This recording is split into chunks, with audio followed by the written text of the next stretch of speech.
happening, lads and lassies? And welcome back to the Dynamic Duo Presents. Today, we are doing Return of the Jedi, and we've got some special guests. As you can see, we've got MMA King Chris Jr. He's so brand new to the channel, never shows up ever, but I thought I'd bring him on just for a wee bit of fun.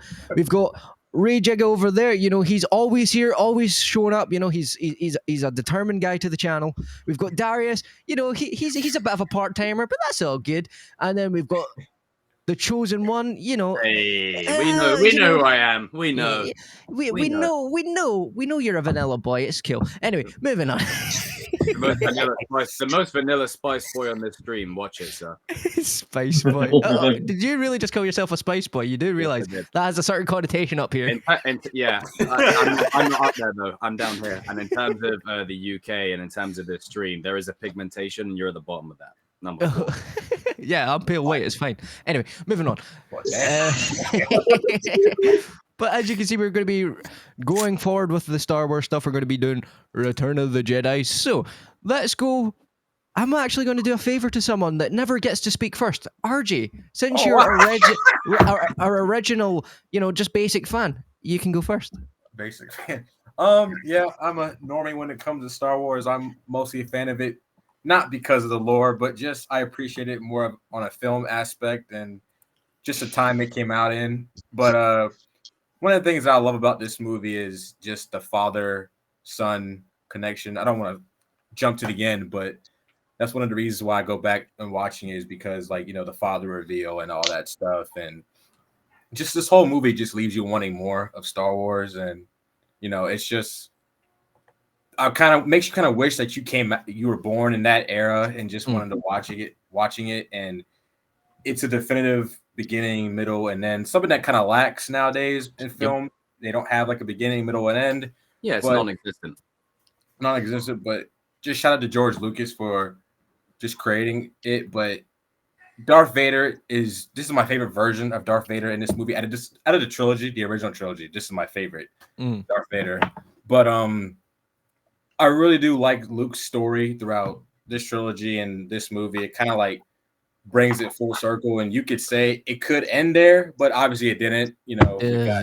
Don't remind us of that. Please. Yeah, I'm not. But but it's just when you look at Star Wars, just the many ideas that George Lucas had for creating this amazing thing that elevated pop culture, and if it wasn't for it, maybe we really wouldn't be having a lot of pop culture-y stuff going on. I mean, Star Wars is at the forefront of many of our conversations, but I just really appreciate this movie because it touches upon redemption and forgiveness, especially with a father and son, and it just teaches you how to let go. But that's more of my angle with it. I'm gonna leave it to these two gentlemen down here, with the lore, because I'm just a fan of it as an artistic film. Yeah, fair enough. Moving on, though, we'll go over to Danny, because we'll leave the lore heavy guys till last. So, what I like about this movie is, I mean, it's pretty much wrapping up the whole entire story of Skywalkers, allegedly, but it is what it is. That's a whole other... that says the Skywalkers. I don't know who you're on about. The other one's a Palpatine. We don't talk about it. We don't talk about it though. No, we don't. Nothing. What else can I say about this movie? Yeah, I'm with RJ. It's the redemption thing. Of course you see, everybody's stories coming to the close. Luke and Leia, that they find out they're related. Freaking thing that we talk about. It's yeah, you kissed your sister, dude. Somehow she's always known though. So somehow she always knows. Happened more than once, by the way. Yeah, more than once. What else? Of course, crackheaded Yoda. How can we not miss him and everything? And of course, our man Boba Fett. That got that one scene where he gets eaten up, and then unfortunately he gets out that pit and he comes to a shitty series. But other than that, it is what it is. That's fair enough. Yeah, that's a fair point. So Let's go on to right. Eeny, meeny, miny, mo. Catch a tiger by the toe. Let's go. Wait, the white one. All right, cool. Okay, so out of the three, this has the weakest opening out of the three, in my opinion, and I kind of wish that they kept that deleted scene in of like the one, Darius, of Luke, and I'm sure you've seen it too, Adam, where Luke's tinkering with the lightsaber. Oh, that's one of the best deleted scenes. They should have kept that scene in where Vader's talking to him from far away. That should have absolutely stayed in the movie. Now, in terms of a third act, and like our man down here was saying before, you don't really get third acts anymore. They're kind of like a forgotten art. But this is a traditional third act, and the problem that the traditional third act suffers from, especially in this movie, is this little mini adventure with Jabba's palace at the start is meant to sort of show the evolution and growth of the characters from where we first met them to where they are now. It's like sort of like one final mini adventure before the big end game battle, if you will. It is a bit of a drag. It can kind of drag on. There's some parts I skip. We were talking about this before we went live. The whole rock song, like skip that. Like we don't. Yeah, they didn't have to add the extra CGI in that scene either. We don't. Need that entire scene. That they added an entire scene that doesn't exist. In the original. I know. It's not no necessary. It's not needed. I don't know what was going through anyone. George, I love you, but what the hell? I can't even defend that one. Wait a minute. I've came up with a theory. What if crackhead Yoda was supposed to be George Lucas? That's what he was like, right in the scenes. Yeah, it's like the whole Stephen King thing of when he wrote the It books. Yep, exactly. Now we know where Death Sticks came from.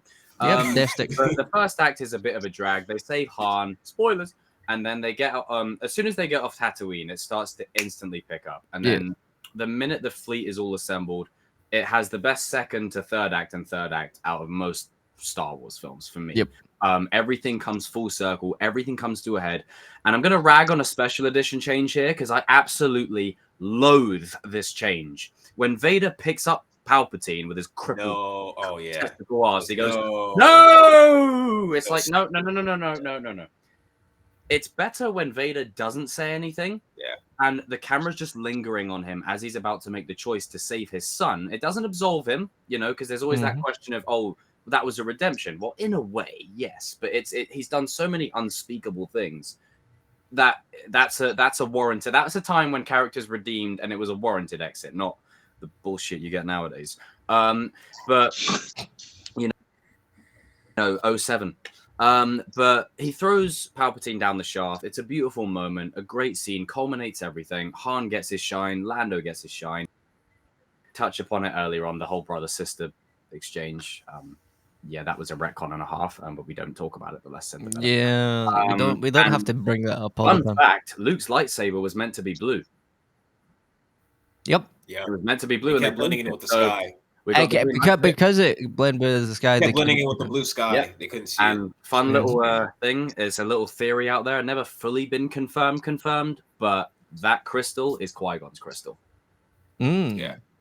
That'd be awesome. I love this movie. Its ending is so powerful. Whether Sebastian Shaw or Hayden Christensen, I don't like saying is your Anakin. Whatever your Anakin, the ending is beautiful. Chef's kiss, rounded it off perfectly. That's where the saga ends. There's no more. Right, Daddy. Yes, we've left best till last. On you go. Oh man, like there's two ways to enjoy this movie. There's two ways I enjoy this movie: as a Star Wars fan and as just a film fan. And a lot of the time they overlap because, like, what can I say that hasn't already been said? Like, the perfect ending to the the trilogy, to like 3-act structure. I don't know how I'd rank the trilogy because that's kind of a difficult one. It's tough. It's always changing. Because this and A New Hope are very close for me because they're very different, but they both do well at what they're trying to do. I do agree. Like, I love the beginning with Jabba's palace, but it does drag on, and Luke's plan makes no fucking sense. Once I look at it for more than 2 seconds, it doesn't make any sense at all. It's unnecessarily convoluted. Like, why does he send R2 and C-3PO when he could just hold up in there? So we got Lando in there already. Why not just have Lando get Han? And so many things he could have done. But I like that everyone got a moment. We see Luke. First off, Luke in this is intentionally parallel to Anakin in Revenge of the Sith. They're both wearing all black. Luke's starting the Force. The first thing Luke does with the Force in this movie is Force choke guard to death, which is not a Jedi-like move at all. And calmly as well. He's just like he does it so casually. He just walks in, and that's the first thing he does. Luke's arc in this movie is probably my favorite in any single like Star Wars movie. He's really close to the dark side the entire time, but he never gives in, because that's Luke Skywalker to me. Like he has every reason to go to the dark side, but he never does. And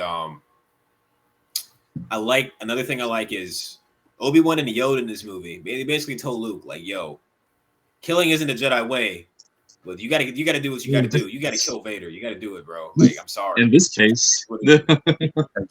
And I talked about last time in Empire, Luke proved Yoda and Obi-Wan right. They basically said, you're not ready to face Vader yet. You're going to lose. And he did. But this time he proves them wrong, because the whole time they're like, yo, Vader can't. There is no more Anakin and Vader. Anakin's gone. You got to kill him. And Luke gets pretty close to doing that, but he doesn't. And he ends up being proven right. And that goes to show that, like, hey, you should, like, heed the words of people that are like your mentors and your parents and people in your life that are older than you, but they don't know everything. Sometimes you got to trust your own instincts. It's kind of a nuanced thing. You got to learn from the people that come before you, but you can't do everything they say, because that might not be the right thing to do. What's the right thing to do? It's going to come down to what you think at the end of the day. And Leia gets her moment. Like Leia strangles Jabba, which is pretty badass. Like in front of all his goons and shit. That was pretty awesome. Han gets his moments. Lando gets to fly the Falcon. Wedge basically blows up the second Death Star, which is awesome. It's a trap. I don't mind the Ewoks as much as a lot of other people do. I think they work. I mean, it's basically I'm gonna call it what it is. It's a Vietnam. It is allegory. It's pretty obvious. Like, and hot take.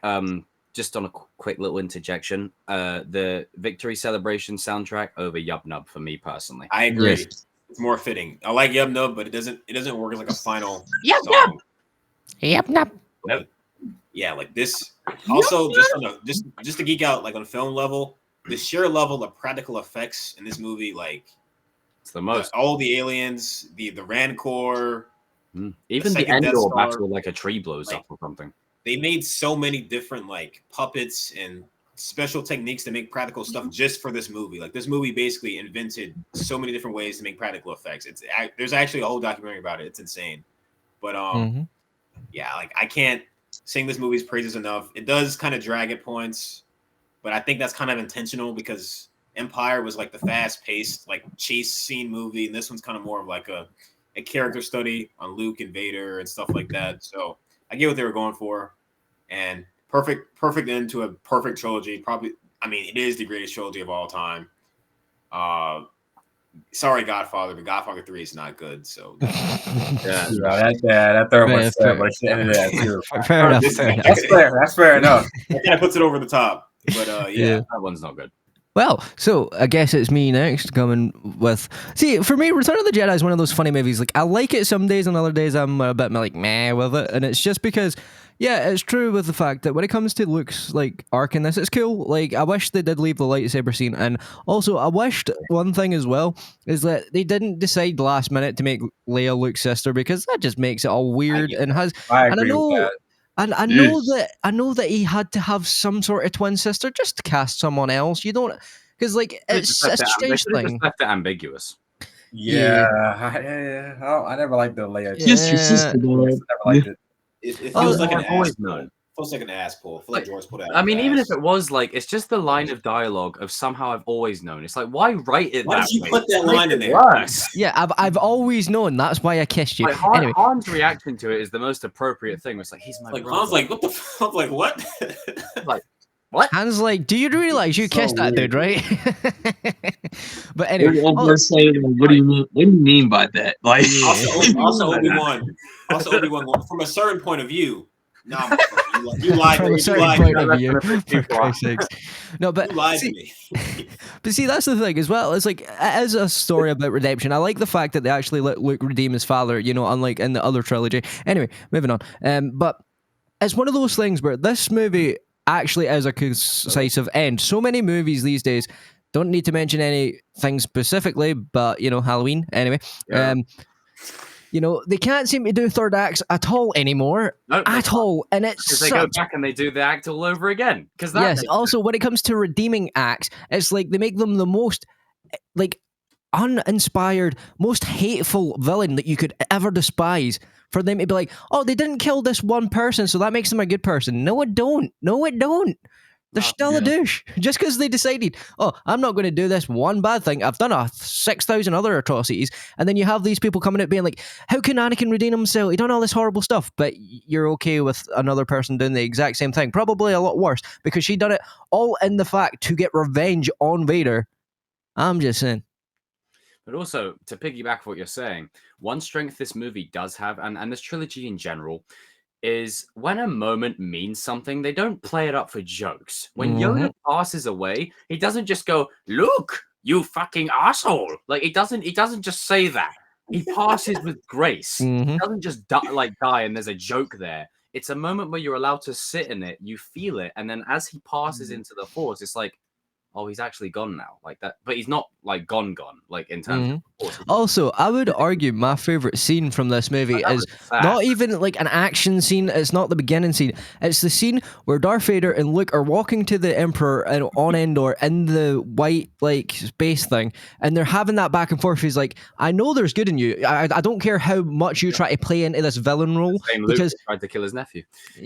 yeah, but I don't care how much you're playing into this villain role. You know, like, I know you're good. And that's a very important life lesson as well. And that shows a lot of context and nuance as well, is that sometimes people get told that they're the villain so much that they become the villain that they get told they are. But in reality, they were never truly that villain. They just believed what people were saying to them. And then they eventually go into it, and that's what screws up people's minds. And that's why I don't like this whole new wave of like, oh, you can be obnoxious and it's okay because you're telling your truth. Now, fuck your truth. That doesn't exist in my vocabulary. It's either the truth or shut the hell up and get out the door. Yeah. I mean, we've had our experiences with that lately, haven't we? yes, very much so. It's all about perspective, unless you don't know about perspective, unless it's the three I agree with. Yeah, also, if you know what a perspective is, stop using the Facebook definition, please, and actually figure out what it actually means, because perspective and saying you know a perspective is a completely different thing. Yeah. I mean, on that, like, piggyback what you're saying with that little walk that they had there, where, like, Vader points to him, like, that name no longer has any meaning for me. It's like the name of your true self you've only forgotten. It's like, you know, it piggybacks off that great moment in Empire where Vader's just looking out the window and he just walks down the thing. Down the hallway, and I just love how so much is conveyed with so little. It's like the camera angle. That's all you need. You don't need, again, George, what are you doing? You know, I know Disney have their problems, but George, you don't need to add you don't need to add that in. Like, it was already an epic moment enough. We don't need to. Also, it goes back to an old saying in film, and this is one of my favorite sayings in film. Show, don't tell, because nowadays you have to be told the fucking premise during the premise. It's like, oh yeah, we're going to go do this. It's like, yeah, cool, just go do it. To be fair, I blame audiences for that, because audiences feel like they have to be spoon-fed nowadays. Don't even get me started on that. Like, Darius, how am I supposed to know what Vader? How am I supposed to know what Vader's thinking in this scene? I don't fucking use the context. Like, yeah, see, to be fair, like I could agree with you, because there is one like hot take I've always had when it comes to Star Wars, and I didn't see the point in Rogue One, because I don't see why a Death Star has to be explained of why having a weak point, because every building, everything we've ever created always has a weak point, so it makes sense for it to be there anyway. Clerks 2. Well, I mean, Clerks 2 explains everything. Clerks 1 explains everything. Yeah. That's what I'm saying. It makes sense, because like every building has a weak point, a pillar, exhaust port, right? It makes sense that it has to be there. Not the thermal exhaust port, though. That's like having the weak point of your plane be the engine. That's I think what it is the weak point of the plane, though. Yeah, but it's technically like, yes, but it's like putting a hole there. It's like, why would you? Yeah, do no, that? but to me, right, I get where people come from, where like it was a Well, I good don't way think to it needs to be explain. explained. Yeah, I don't. Like to me, Yeah, it's like but the thing you is, they could just have- put two and two they've got, together. like, many different versions in the canon, not canon. Yeah. Of, like, Also, the thing that bothers me about it as well is that, like, the reason why I struggled with Rogue One, for example, is because I knew all the characters were going to get done in because obviously they're not in any other movie. So I struggled to care for the characters, and then it was a convoluted plot about, I distinctively made a porthole. As opposed to that, they built a second Death Star within 3 years. Yeah. That Also, doesn't make any sense. yeah. But, And it took them you know, to take the first one like 10, 15 years until it was fully built, and then 20 years until it was operational. also, on like the Vader point, like the only reason Vader's redemption only works because we need someone more evil than Vader to sell that Vader That's can. why you don't redeem kill off himself. Snoke. Carry on. Yep. Because that's why Palpatine is, I think, like one of the greatest villains in cinema because He's he doesn't have much screen time, at least in these. Not the prequels where we really get to see him that much, but like every moment he's on the screen, he just feels like the most evil person. Like he just His presence. Vader has nuance. Palpatine has no nuance. He's just evil. He's Sometimes gonna that's okay. Like it's okay for a villain just to be evil, just because they're evil. We don't need a sad backstory. We don't need to resonate with them. Just make them evil. Just be assholes. Yeah. Also, this is a good point as well. Also, don't you find it ironic, right, that Palpatine started out as a politician? Yeah, that's done on purpose. That's done by design. That's like I said, the Vietnam stuff. It's not hidden. It's all there, bro. Yep, exactly. It just goes to show you that you can never truly trust anybody because they could pretend to be doing the best for you, but they could be playing both sides at the same time. I mean, that was George Lucas's whole thing, wasn't it? It was like, you know, democracies aren't overthrown; they're given away. Like, and that's what the prequels reinforce. But it's very much that, you know, yes, obviously, it doesn't have a. No, I mean, but obviously, as time's gone along, we've got more like, okay, innocent people working on the Death Star, the second Death Star that exploded, they're just doing their job. But by and large, the people like Palpatine who are running the show are evil. You know, and it requires there's a message there of like, I know the MCU kind of does this with like Zemo, where he's like the line of dialogue where he's like, you know, an enemy toppled by like an infrastructure toppled by its enemies can rise again, but from within, that's dead. It's dead. Yeah, like poetic having Vader basically say, "Hey, you," and this, like, if you just remove all the prequel context from it, like I know it, you know, Padme and Ahsoka, right? Okay, cool. But if you just remove that out of it and you just focus specifically just on the original trilogy, it's just a son wanting his dad to come home. Yep. And a bunch of guys can relate to that, unfortunately. Yeah, and even like regardless of like boy, girl, whatever, everyone can, because it's a story that's just timeless. It just, you just feel it. You're so invested in what happens, and it has one of the greatest. This movie has one of the greatest lightsaber shots in the whole saga. Where literally it's like, then perhaps she will, and Luke just explodes and then starts swinging at him left and right, and it's got the camera panning along like this slowly as they're like progressing closer and closer this way. Hit. It's got my favorite line when Luke he looks down at this. This is such a great scene. When he looks down at Vader and he looks at his own hand. Yeah. He looks at the Emperor. He's like, "Holy shit! Like this is just the fucked up circle. Like this is gonna keep happening. Like every time. Like with Vader, with the concept of the prequels, it was Maul, then it was Dooku, then it was Count Grievous. He was kind of there, but not really. Yeah. And then it was Anakin, and then now like Luke broke the cycle. Palpatine's doing the same thing. It's like it's breaking the cycle of generational abuse, generational curses. Yeah, I'm not gonna be my father. I'm gonna save my father, and I'm gonna be the best version that he was. And that's my favorite line in Star Wars. Yeah, also, I am a Jedi, like my father before me. That is the greatest line in Star Wars to me. It always will be. Also, one thing I want to also point out, going forward with the Star Wars stuff and how it's all female now. Leia Organa was the original badass female in the Star Wars franchise, and if you say otherwise, you're the sexist one. Thank you very much. So, just pointing that out, because look at how badass she was in this movie. She was doing in Jabba the Hutt. She was like going up against Empire on her own. You're like, come on, dude. Just saying. Like, it's the leader of the rebels. Like this movie has so many moments that just, you're so invested. There's so much heart behind it. Like it's not like, it's a Christmas movie to me, in my opinion. I feel like it's a Christmas movie, but also I think there's a very valuable lesson in here, and everyone's like, "Oh, can Vader be redeemed?" and blah blah blah. And yes, that is an interesting conversation. But taking at it as just what George Lucas was intending is that it's never too late. Yep, it's never too late.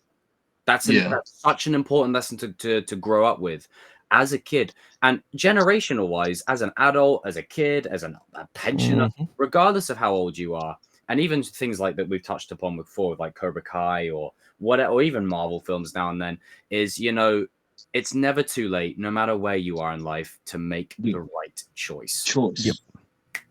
Even in that scene where he's like talking to Vader, and he's like, he doesn't want to let him go. He doesn't want him to die. Like, that's a pretty. That's a powerful scene as well. And I love the subtlety, like when the scene Adam was talking about earlier, where they're talking, they're like walking together. And he says, "It's too late for me, son." That's one of the first time. Like Vader sounds like sad there. Like that's where you see the cracks like start to form. Yeah, it's like that's where you see the man under the mask. Because he doesn't say it's too late for Anakin. He says it's too late for me. Yeah, like, It's like it makes you question how long has he accepted that this was his reality. Like what was the moment in that 20 years did you accept that? I was gonna say, like, that's like the second time you can argue saying that like Vader was contemplating himself, because don't mean to bring up PTSD with the whole entire Kenobi part where his face got cracked open or whatever, and he was basically saying like, you know, Anakin is dead. Great moment though. Yeah. That was a great Good moment. moment. You know what I'm saying? Like that's one moment I could say stole it from Rebels, to be fair. Yeah, Rebels did it first, but whatever. Yeah. But for this context, I say like like you see him like actually bring back his human side for a minute. Like, yeah, it's too late for me, man. Like, you know, and we all have friends and family that are like that. They'll be saying like, "Yo, Kim folk, it's too late for me. I can't do it." And like you're telling them, "Yes, you can. You get. I believe in you." Like, to piggyback off what Danny's saying there, there's something so powerful about someone who's, you know, supposed to be the villain. He doesn't say, "Hey, I don't want your help." It's just like, it's too late. It's too late. Like he firmly believes there's nothing you can do to, like, I'm basically lost. That's why Vader stuck around. He didn't stick around because he wanted to kill. He didn't. I'm not gonna say he wanted to kill Jedi. He wanted to be like this evil. He didn't. He thought he burned all his bridges with Obi-Wan and everything after. There was nothing. He still wasn't happy. He was basically past the point of no return. There's nowhere for me to go. Padme's dead. My kid is dead for all he knew. And Obi-Wan's gone. Yoda's gone. I remember burned all my bridges. I betrayed everybody. Like, where am I supposed to go? I remember someone had a conversation about it, and again, like, even if like with all the context of the prequels and everything, but just with this movie specifically, there's a conversation that someone brought up that basically said Vader wanted Luke to take him out because if it's somebody, if it's gonna be somebody, it has to be my flesh and blood. If my son can take me out, he can take that wrinkly bull sack out. You know, and then like that's his notion of like, we can rule the galaxy as father and son, or you can take us both. I kind of like that theory. I like that in storytelling where like a character kind of like has reached his end and he kind of like just wants to go and he wants someone to take him out. Yeah. I remember the original title of this movie was Revenge of the Jedi. You know, this kind of reminds me of Darius. It kind of reminds me of Itachi and Sasuke. I know it's anime and everything, but it's like there's some. I've watched it as well, Danny, so I get exactly what you're on about. It's like, because you know, if you're watching the fight, Itachi wasn't really going hard on Sasuke. He was just letting him do whatever he wanted to do or whatever. And then, like, you know, okay, bro, here's my eyes. You're a goat now. Yeah, take care of it. There's no redeeming for me. On that, Return of the Jedi doesn't mean Luke. It means Anakin. It means Anakin. It means Anakin. Yeah. It's a hidden meaning within a hidden meaning. So, also, whilst I've got the podium, why don't we give it a wee rating and then we can get on out of here?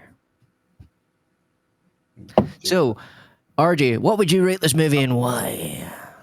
I'll give it an 8. Okay.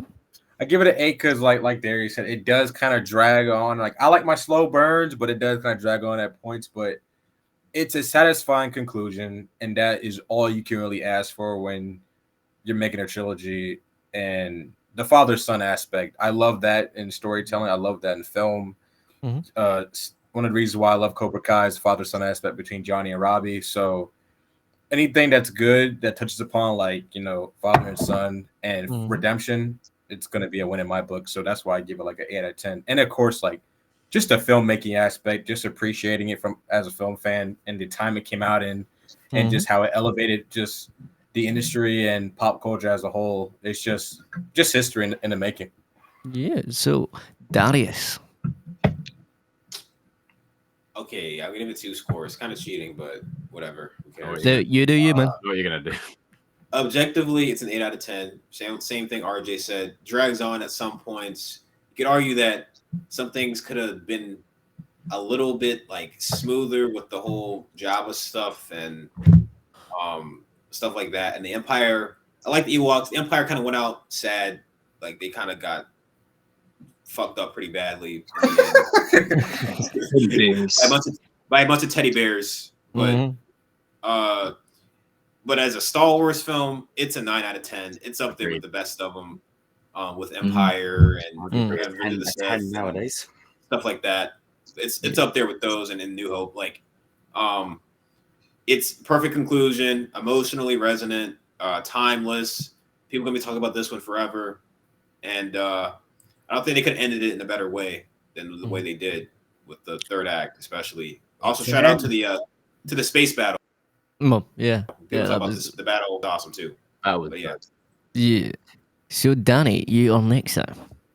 Okay, so for me, it's like a 7.5 or whatever. I knew it. Yeah, that's it. I knew it, man. I knew it. Lower than the Batman. Lower than the back. Simple. Yeah. I mean, like, it's not my favorite one out of the trilogy or whatever, but it's not the least. But it's better than New Hope or whatever. Like, I got New Hope like at 7 or whatever. Like, nothing beats Empire Strikes Back. Like, Empire Strikes Back. It's like Empire Strikes Back is like 9 out of 10, but Return of the Jedi is like 7.5 for me because it kind of drags on. It's a little wacky at times or whatever, but I do like the father and son elements too towards it. So that's how I feel about it. So Fair enough. And then the chosen one. So I'm going to echo the same thing everyone else has said because I've rambled on quite a lot during this video. So 8 out of 10 for me as well. Drags on a bit. Does have moments where it could like replace things with other things. There's certain lines that I would change. There's certain scenes that didn't need to be added that could have been. You could take them out, and certain scenes you could put back in. But by and large, it's a very good movie. It is a product of a different time in the sense of you actually got a third act with this movie. And like Darius said, like as a Star Wars movie, and as I made that little subtle comment earlier on, it's a 9 out of 10 as a Star Wars film. I go a step further and say it's a 10 out of 10 based on what we get nowadays. It's a very good comfort movie as well. Like, if you're ever having not to get too deep and personal, but if you're ever having a bad day, just pretend you're Vader and say, you know what? There's always a way, and this is the way. So this is a very good movie. Always a way. Special for me. That's fair. So I'm last as usual, and what I'm going to rate it is probably an 8.5 to be honest, because for me, as a good movie, like I'm just going to get a wee extra oomph because everybody else seems to be all agreeing about it, and it's good to have someone that might do a bit different. So I would give it 8.5. Like, it is a good Star Wars movie. Like, when it comes to the end of a trilogy, it's a 10 out of 10 definitely, because I'm sorry, after so many burns and crashes, especially within the Star Wars franchises, especially with other franchises that seem to end with a triple trilogy, like a 3-movie trilogy, and then they bring it back in a few years' time and they screw it up royally, and it's just another 3-movie abomination. I think it's very underestimated, these movies these days. Like, everybody goes back and goes, but I don't like that Star Wars because it's so outdated. It's like, shut up, you pleb. Yeah, it's outdated. The road that you're walking on. Yeah, it's like, it's outdated. It's like watching The Godfather and being like, it's a horrible movie. Yeah, to you, because you're used to your Quentin Tarantino movies, you're used to your wait a minute, hold on. I'm not slating him. I'm not slating him. No, I'm just messing around. I'm not slating him. I'm just saying they're the type of people that I'm on about. Like, it reminds me of a certain scene from Dawson's Creek, right? Ironically, I know some of you boys might judge me for watching that, but it was actually a good show. And that is that the guy, the main character Dawson watches an old time movie that a guy that he admires made back in the 30s, and he's like, "Oh my god, this is your like stereotypical like gangster movies from the 60s," and he was so ahead of his time. But going back to it, the other friend that he had was like, "Oh, this just reminds me of this movie that done it better." It's like you can always say that, but it just goes to show you that some people are just ahead of their time. But because now we're in an up to date era, does not make it a bad movie. So. Shut your hole when you say it's a bad movie. That's a good discussion. People are too spoiled nowadays. That's the problem. I kind of hate that. Like, I'm glad you brought that up, Adam, because there's people that are doing that now, where they're like going back in time and like saying, "Well, this movie's not good just because it's today's standards." But they're basing the critiques on things that were a product of the time and the limitations. Yeah. Of it. So therefore, that's eliminated. Also, do you want a prime example of how that doesn't work? Lord of the Rings, The Hobbit. Tell me which one did better. Yeah, Lord of the Rings. I don't know. I'm not a fan. Like, original trilogy, sequel trilogy. Tell me what we wouldn't even like someone said it. We wouldn't even have the modern blockbuster without like Star Wars and Jaws and Back to the Future and all that stuff. Exactly. So, every movie has tried to replicate them. Exactly. But anyway, so this is the point where we do the post-credit scene. But ironically, this post-credit scene, we've actually got someone who's supposed to be there for the next one's coming up. So, do you like a man that shoots webs from his wrists? Do you like a guy that swings around New York City looking for the finest honeys he can spot? Yes. Whip. Anyway, so I have been Kane and Wolf. That has been MMA King Kreese Jr. That's been RJ. That's been Cinemama Darius. And that has been Jacob, the chosen one. Yay. Yay. We shall see you guys in the next video. I like button, people. Subscribe. Somehow I've always known.